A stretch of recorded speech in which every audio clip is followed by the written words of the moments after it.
देशों के साथ हमारे सांस्कृतिक और व्यापारिक रिश्तों का भी केंद्र बनाया जाए। इसलिए इनलैंड वाटरवेज को यहां एक बड़ी ताकत बनाने पर काम चल रहा है। हाल में ही बांग्लादेश के साथ वाटर कनेक्टिविटी बढ़ाने के लिए एक समझौता भी किया गया है। ब्रह्मपुत्र और बराक नदी को जोड़ने के लिए हुगली नदी में इंडो बांग्लादेश प्रोटोकॉल रूट पर काम चल रहा है। इससे असम के अलावा मेघालय, मिजोरम, मणिपुर और त्रिपुरा को भी हल्दिया, कोलकाता, गुवाहाटी और जोगिघोपा के लिए एक वैकल्पिक कनेक्टिविटी मिलेगी।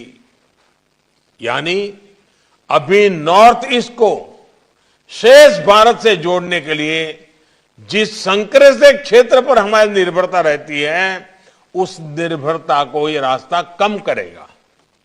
भाइयों और बहनों, जोगिघोपा का टीडब्ल्यूटी टर्मिनल, आईडब्ल्यूटी टर्मिनल इस वैकल्पिक रास्ते को और मजबूत बनाएगा और एसएम को कोलकाता से हल्दिया पोर्ट से जलमार्ग द्वारा जोड़ेगा। इस टर्मिनल पर भूटान और बांग्लादेश के cargo, Jogighopa multi modal logistic park के कार्गो और ब्रह्मपुत्र नदी पर अलग अलग स्थानों के लिए आने जाने की सुविधा मिलेगी। साथियों, अगर सामान्य जन की सुविधा प्राथमिकता हो और विकास का लक्ष्य अटल हो तो नए रास्ते बन ही जाते हैं। मजुली और नेमाती के बीच रोपैक्स सेवा ऐसा ही एक रास्ता है। इससे अब आपको सड़क के रास्ते करीब 450 किलोमीटर घूमकर आने की जरूरत नहीं पड़ेगी। अब आप रोपैक्स से सिर्फ 12 किलोमीटर का सफर करते हुए अपनी साइकिल, स्कूटर, बाइक या कार को जहाज में ले जा सकते हैं। इस रास्ते पर जो 2 जहाज चलाए जा रहे हैं, वो एक बार में करीब 1600 यात्री और दर्जनों वाहनों ले जा पाएंगे। ऐसी ही सुविधा अब गुवाहाटी के लोगों को भी मिलेगी। अब उत्तरी और दक्षिण गुवाहाटी के बीच की दूरी 40 किलोमीटर से कम होकर सिर्फ 3 किलोमीटर तक सीमित हो जाएगी।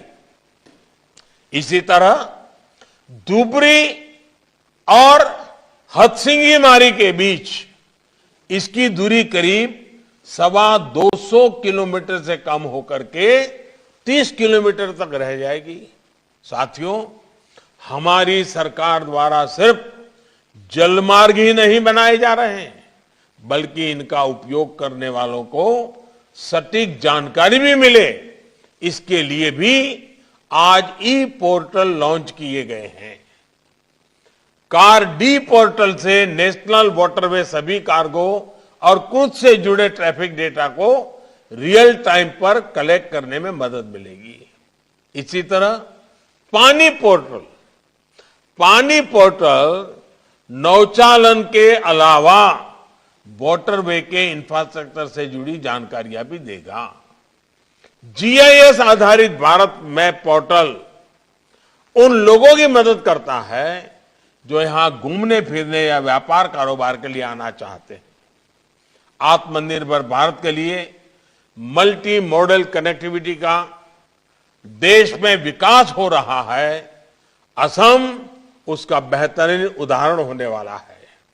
भाइयों और बहनों, असम और नॉर्थ ईस्ट की वाटर, रेलवे, हाईवे कनेक्टिविटी के साथ ही इंटरनेट कनेक्टिविटी भी उतनी ही जरूरी है। इस पर भी लगातार काम हो रहा है। अब सैकड़ों करोड़ रुपए के निवेश से गुवाहाटी में नॉर्थ ईस्ट का पहला और देश का 6ठा डेटा सेंटर भी बनने वाला है। ये सेंटर नॉर्थ ईस्ट के सभी 8 राज्यों के लिए डेटा सेंटर हब के रूप में काम करेगा। इस डेटा सेंटर के बनने से असम सहित पूरे नॉर्थ ईस्ट में ई गवर्नेंस को, आईटी सर्विस आधारित इंडस्ट्री को, स्टार्टअप्स को और बल मिलेगा। बीते सालों से नॉर्थ ईस्ट के युवाओं के लिए बीपीओ का जो इकोसिस्टम तैयार किया जा रहा है, उसको अब ताकत मिलेगी। यानी एक प्रकार से ये सेंटर डिजिटल इंडिया के विजन को नॉर्थ ईस्ट में भी मजबूत करेगा। भाई और बहनों, भारत रत्न डॉक्टर भूपेन हजारिका ने लिखा था, कर्मई आमार धर्म, आमी नूतन जुगर नूतन मानव, आनिम नूतन स्वर्ग, अवहेलित जनतार बाबे, धरात प्रातिम स्वर्ग। यानी हमारे लिए काम ही हमारा धर्म है।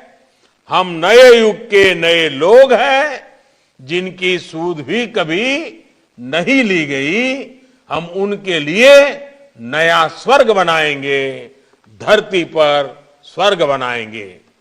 सबका साथ, सबका विकास, सबका विश्वास की इसी भावना के साथ आज असम और नॉर्थ ईस्ट सहित पूरे देश में सरकार काम कर रही है। ब्रह्मपुत्र के इर्द गिर्द समृद्ध हुई असमिया संस्कृति, अध्यात्म, जनजातियों की समृद्ध परंपरा और बायोडायवर्सिटी, ये पूरे देश की बहुत बड़ी धरोहर है, हमारी गौरव गाथा है। श्रीमंत शंकर देव जी भी मजुली द्वीप इसी धरोहर को सशक्त करने के लिए आए थे। इसके बाद मजुली की पहचान